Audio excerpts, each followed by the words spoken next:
చేయబడి మూడో దినాన తిరిగి లెగుస్తూ వచ్చాడు మన ప్రభు. కాబట్టి మనము మొదటి మరణం తప్పించుకోలేం. అంటే శరీర మరణాన్ని తప్పించుకోలేం. ఈ లోకంలో ఎవరైనా సరే దేవుణ్ణి రకరకాలుగా మానవుల్లో ఎతుకుతున్నారు. ఎంతోమంది ఎన్నో రకాలుగా మానవులను ఎతుకుతున్నారు.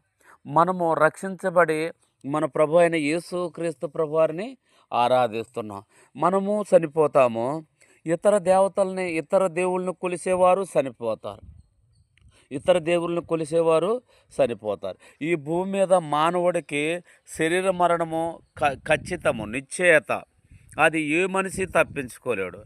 అమెరికాలో ఉన్నా తప్పించుకోలేడు, ఇండియాలో ఉన్నా తప్పించుకోలేడు, జపాన్లో ఉన్నా తప్పించుకోలేడు.